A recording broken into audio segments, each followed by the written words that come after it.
ఇప్పుడు చర్చనీయాంశంగా మారింది. దీన్ని పోలీస్ శాఖ కూడా చాలా సీరియస్ గా తీసుకుంది, రాష్ట్ర ప్రభుత్వం కూడా దీన్ని సీరియస్ గా తీసుకుంది. ఏంటి విషయం అంటే, నిన్న జగన్మోహన్ రెడ్డి పర్యటన సందర్భంగా ఒక ప్రాంతంలో ప్రవళిక అనే ఒక లేడీ ఎస్ఐ విధుల్లో ఉంది.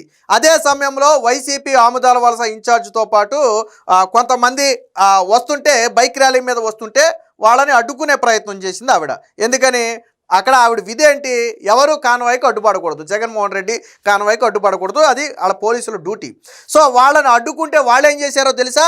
మహిళా ఎస్ఐ మీదకి అత్యంత దారుణంగా వెళ్ళిపోయారు. మరి ఆ టైంలో వాళ్ళు గంజాయి కొట్టున్నారో మందు కొట్టున్నారో తెలియదు, కానీ ఒక మహిళా పోలీస్ అని కూడా చూడకుండా ఆ మహిళా పోలీస్ మీదకి వెళ్ళి ఒంటి మీద చేతులు వేసి వెనక్కి దోశారు ఆ మహిళని. ఆ ఎస్ఐని చేతులు వేసి వెనక్కి దోస్తే నిర్గాంతపోయింది ఆ మహిళ. నిర్గాంతపోయి ఒక క్షణం ఏం అర్థం కాల, చుట్టూ వాళ్ళే ఎదరొకటి దోస్తే వెనకొకటి దోస్తున్నారు, ఏమి అర్థం కాల ఒక సెకండ్. దాంతో తనను తాను రక్షించుకోవడానికి ఏం చేసింది, రెండు చేతులు అడ్డం పెట్టుకుని తల దించుకుని పక్కన నిలబడితే వెంటనే అలర్ట్ అయినటువంటి వేరే పోలీసులు వచ్చి ఆవిడికి రక్షణగా నిలబడి తర్వాత పక్కకు తీసుకెళ్లారు. మరి ఇది కరెక్టేనా? ఇది ఒక మహిళా ఎస్ఐ మీద చేతులేసి తోయటం కరెక్టేనా? విధుల్లో ఉన్నటువంటి ఒక మహిళా పోలీసు పట్ల ప్రవర్తించిన తీరు కరెక్టేనా? మిమ్మల్ని ఏదైనా అడ్డుకుంటున్నారని మీరు భావిస్తే మీరు మాట్లాడాలి పోలీసులతో, లేదా ఇంకా పై అధికారులు ఉంటారు, అక్కడ డిఎస్పీ స్థాయి అధికారులు ఉంటారు, సిఐ స్థాయి అధికారులు ఉంటారు. మీ ప్రాబ్లం ఏంటో వాడితో చెప్పాలా. అంతేగాని ఒక మహిళా ఎస్ఐ కదా అని చెప్పి మీరు చుట్టూ మూగి, నేను అందుకే అన్నా గంజాయి కొట్టారో మందు కొట్టారో తెలియదు, మరి అలా కొడితేనే మతి భ్రమించి అలాంటి ప్రవర్తన చేస్తాం, లేకపోతే కళ్ళ ముందు కనపట్లేదా?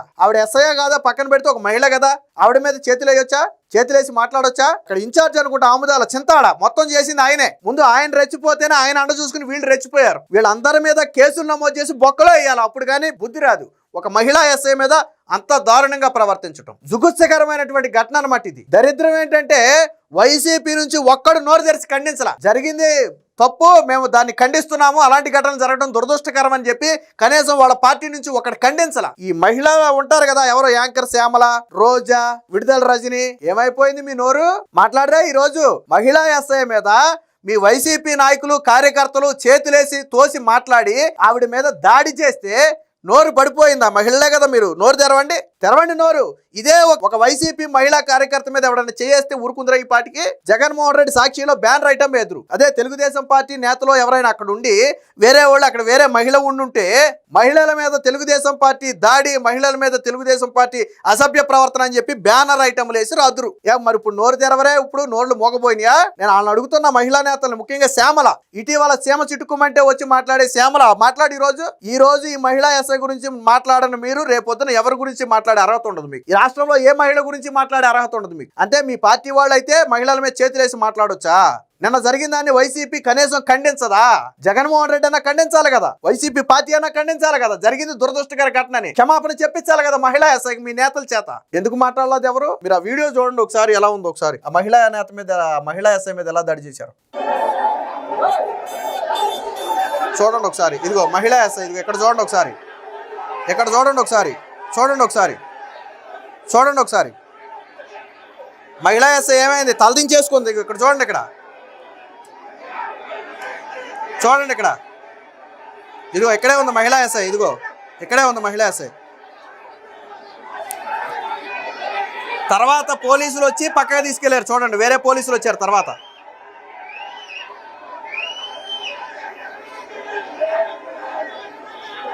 చూశారు కదా ఎంత దారుణాతి దారుణంగా మహిళ మీద మోకలాగా పడిపోయి వేరే వాళ్ళు కూడా రావటానికి లేకుండా అమ్మాయి పూర్తిగా వంగుంది, కిందకి కూర్చోంది. ఏం చేస్తుంది? మీద చేతులు వేస్తుంటే ఎవరి మట్టికి ఏం చేయగలరు? పూర్తిగా కింద కూర్చుంది, రెండు చేతులు అడ్డం పెట్టుకుని నిస్సహాయ స్థితిలో ఉండిపోయింది, ఒక షాక్లోకి వెళ్ళిపోయింది.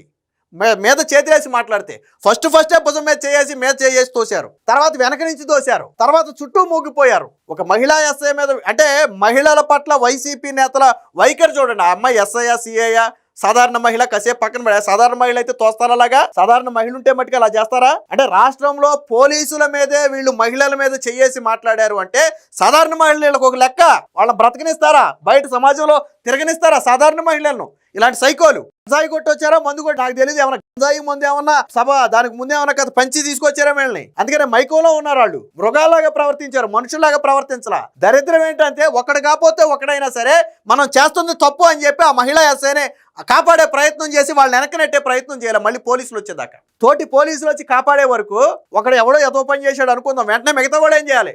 తప్పు. మహిళా ఎస్ఐ జోలికి మనం వెళ్ళకూడదు, మీద చేతులు వేయకూడదని మాట్లాడాల్సిన బాధ్యత లేదా? అంటే ఉన్నవాళ్ళు అందరూ ఎదవలేనా? అక్కడ అందరూ ఎదవలేనా? తోటి పోలీసులు రాకపోతే ఏం చేద్దరు? ఆ ఎస్ఐని పక్కన వెంటనే పోలీసులు రాకపోతే ఏం చేద్దరు? కింద పడేసి తొక్కుదురా, ఎక్కడ పడితే అక్కడ చేతులేసి. దీన్ని వైసీపీ పార్టీ ఖండించదా? అందరి మీద మొత్తం సీసీటీవీ ఫుటేజ్, ఈ వీడియోల ఆధారంగా అందరి మీద కేసులు నమోదు చేసి బొక్కలో ఎత్తినా కానీ వీళ్ళకి బుద్ధి రాదు. రేపటి రోజున ఇదే కాదు, మళ్ళీ ఒక చోట రోప్ పట్టుకున్నారు. ఏది? జగన్మోహన్ రెడ్డి కాన్వాయ్ మీదకి జనం వెళ్లకుండా రోప్ పడితే వైసీపీ నాయకులు వచ్చి ఆ రోపును విడిచేసి పోలీసులను తోస్తే 3 కానిస్టేబుల్ గాయపడ్డారు. వెంటనే వాళ్ళని హాస్పిటల్కి తీసుకెళ్లారు. వేరే పోలీసులు వచ్చి హాస్పిటల్కి తీసుకెళ్లారు. అంటే పట్టిన రోపు ఉంది. మళ్ళీ వీళ్ళే ఏమంటారు?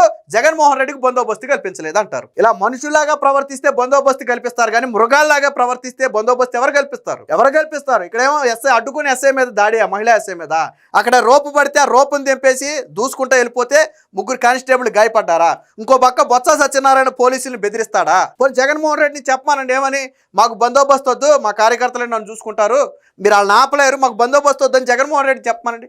జగన్మోహన్ రెడ్డి కాన్వాయ్ మీదకి వెళ్ళి జనం పడితేనేమో పోలీసులు వైఫల్యం, అడ్డుకుంటేనేమో దాడులు. ఇంకెలా ఏగేది? ఇంకెలా ఏం చేస్తారు? పోలీసుల మట్టుకు ఏం చేస్తారు? అయితే అడ్డుకుంటారు, లేకపోతే వదిలేస్తారు. రెండే కదా. వదిలేస్తే వదిలేశారు, అడ్డుకుంటే అడ్డుకున్నారు. ఇది వైసీపీ తీరు. ఏదేమైనా దీనికి సంబంధించినటువంటి వార్త కూడా వచ్చింది, ఒకసారి చూడండి. ఇక్కడ చూడండి. మహిళా ఎస్ఐపై వైకాపా నేతల దౌర్జన్యం, మీద చేతులు వేసి నెట్టేస్తూ అనుచిత ప్రవర్తన, బూతులతో రెచ్చిపోయిన ఆమదాల వలస వైసీపీ సమన్వయకర్త చింతాడ రవి. అదే నేను చెప్పేది. ముందు ఈ చింతాడ చేసిన పనికే తర్వాత వాళ్ళు ఇంకా రెచ్చిపోయారు. జగన్ శ్రీకాకుళం జిల్లా పర్యటనకు వెళ్లే క్రమంలో నాయకుల అత్యుత్సాహం, పలు చోట్ల పోలీసులతో వైకాపా నాయకుల వాగ్వాదం, తోపుసలాట, అంబులెన్స్ కు దారి ఇవ్వకుండా కార్యకర్తలు దాష్టికం. నాకు తెలిసి మనుషులు అయి ఉంటే, మానవత్వం ఉంటే అట్లీస్ట్ అంబులెన్స్ కి దారిద్దురు. వీళ్ళు మృగాల్లాగా మందు కొట్టి గంజాయి కొట్టి వచ్చుంటారు. అందుకనే కనీసం అంబులెన్స్ కూడా దారి ఇవ్వకుండా, అందులో ప్రాణం పోద్దేమో, అంబులెన్స్ అంటే ఎంత ఇంపార్టెంట్. ఇదే అంబులెన్స్ గురించి గతంలో జగన్మోహన్ రెడ్డి నీతి సూక్తులు చెప్పారు. వీళ్ళ కార్యకర్తలు కనీసం అంబులెన్స్ కు దారి ఇవ్వాల. అంటే జగన్మోహన్ రెడ్డి తప్పు కూడా ఉంది ఇందులో. గంట సేపు ప్రయాణానికి 5 గంటలు ఎందుకు చేశాడు? వీళ్ళందరినీ రెచ్చగొట్టడానికి కదా. అన్ని నియోజకవర్గాల నుంచి జనాన్ని పోగేసి రమ్మని టార్గెట్ ఇచ్చారు జగన్మోహన్ రెడ్డి. ఎందుకు? ఉత్తరాంధ్రలో బలం ఉందని చూపించుకోవాలి. ఎందుకంటే ఉత్తరాంధ్రలో చావు కూడా చెవులు మూశారు జగన్మోహన్ రెడ్డిని. కాబట్టి అక్కడ బలం ఉందని చూపించుకోవడానికి చేసిన ప్లాన్ ఇది. లేకపోతే అసలు నువ్వు వెళ్ళిందేమో ములాఖత్కా, అది వదిలేసి నువ్వు బల ప్రదర్శన చేసావా? సో ఇది మీరు ఇక్కడ చూడొచ్చు. మహిళా ఎస్ఐని చూడండి ఒకసారి. మహిళా ఎస్ఐ 2 చేతులు అడ్డం పెట్టుకుని కిందకి నిలబడింది. ఇక్కడ చూడండి, వీళ్ళు పశువుల్లాగా మీద పడి ఎలా ప్రవర్తిస్తున్నారో ఒకసారి ఇక్కడ చూడండి. మరి ఇలాంటి వ్యక్తులను సమర్థించేది అంటే దీని ఒక పార్టీ అంటారా వైసీపీ? ఎవరు చేసినా తప్పే. ఏది ఏమైనా